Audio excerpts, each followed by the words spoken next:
Moment on reflation. And of course, we heard from Mr. Kaplan there. Thank you, Michael McKee, for that important conversation with the Dallas Fed president. Right now, joining us, and it's been way too long, William Lee joins us with the Milken Institute, his tour of duty with Citigroup, and of course, his important work with the dreaded Green Book of the IMF. Folks, if you ever can't sleep, pull out the Green Book of the IMF, which William Lee invented, and you'll find out where our financial stability is. Bill Lee, where's our global financial stability right now? Back in the appendices of the Green Book, how are we doing? I think the assessment has been universally that the high rise in asset prices is a reflection of the lockdown that's changing consumer patterns from goods and services to asset prices. And quite frankly, the financial system is very stable, especially since the Fed has come in to provide so much liquidity and actual support in actually buying up corporate bonds and municipal bonds and making sure that the plumbing of the system is actually in shape. Along the path, Dr. Lee, of where we are heading, there is an assumption of a return to a higher service sector inflation and a reduced disinflation in goods producing items. Is that going to work out, or is there a new paradigm out there? I'm glad you're bringing this topic up because everyone's talking about the fear of inflation that's about to come upon us because the stimulus is many times the multiple of the output gap. We're going to see so much in the way of recovery. Everyone is just chomping at the bits to spend. And I think one of the things to remember is that the service sector itself has been crushed because of this recession. There's been in the last 5 years or 10 years, there's been about a huge doubling of the number of people who are working in the service sector. There are 6 people in the service sector for every person in manufacturing of goods and goods. So what we see in this world is that inflation is going to come from the service sector, but when we open up, there's going to be bottlenecks. So there's a price level jump that we're going to see. That's very different from inflation. And as President Kaplan said, the Fed itself is worried about sustained increases in prices that go over and above their target of 2.5%. We're not going to see that because after 2 or 3 months of, say, 2 or 3% inflation, things should start to level out as supply constraints start to come back online again. Sorry, Bill, are you really telling us that given the, 1.9 trillion, I mean, it's a sizable chunk of U.S. GDP, and that's still not going to drive up inflation? It's going to cause a huge bottleneck in terms of demand. People are going to want to spend their money. But what we've noticed given the stimulus that was given before is that people have been spending a lot of that money to the extent that they have discretion, paying down debt and buying assets. And that accounts for a good chunk of why the equity markets have been going up so much. And that explains a lot of the Robinhood crowd that's been going out speculating on GameStop. So we have a lot of asset price inflation, yes, and that may continue with the new stimulus.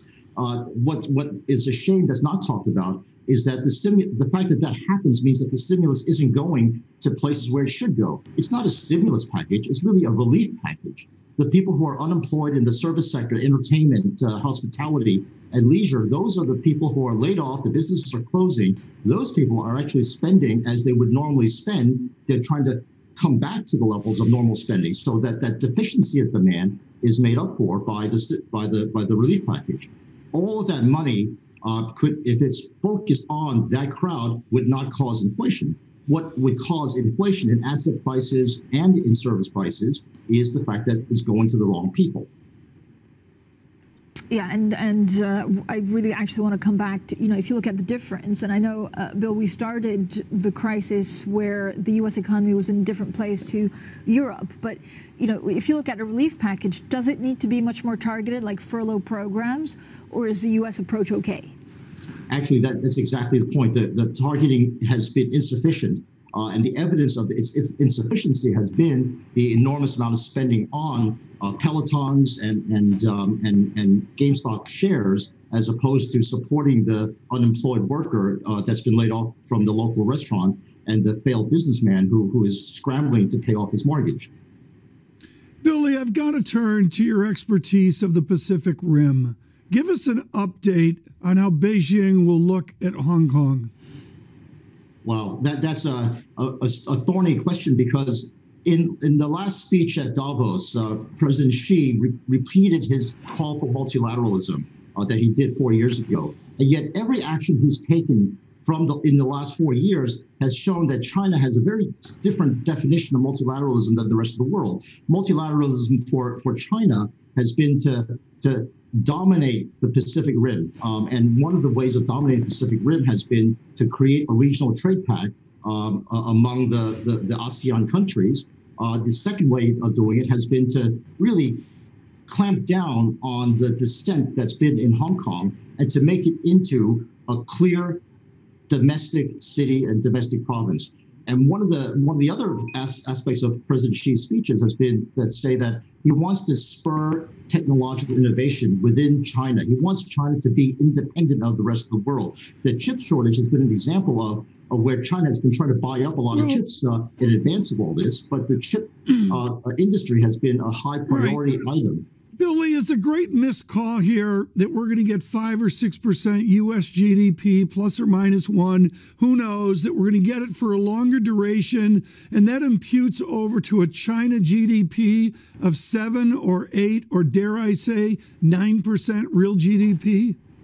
Well, that really brings into question the notion of locomotive. Is the U.S. going to be a locomotive for growth for China, or is it the other way around? Yeah, you sound like Bill Gross, but continue. And the locomotive effect from China has been almost zilch because China's focus has been on what they call the dual circulation strategy. They're focusing on increasing domestic demand, not importing from the rest of the world.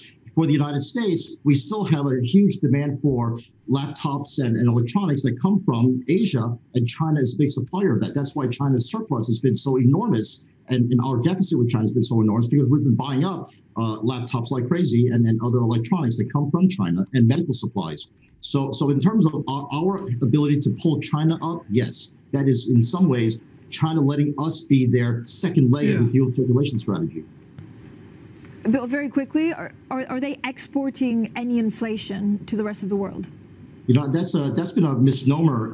In the mid-2000s, the big fear was the deflation exported by China. China wants market share more than anything else right now. Any sorts of increases in production costs are going to be absorbed by the Chinese producers because their desire is to become dominant in key industries in the rest of the world. They're not going to let price increases prevent them from doing that. Bill, thanks so much. Bill Lee there of the Milken Institute. Now, up next, we speak with Lawrence Sauer, Johns Hopkins University Associate Professor of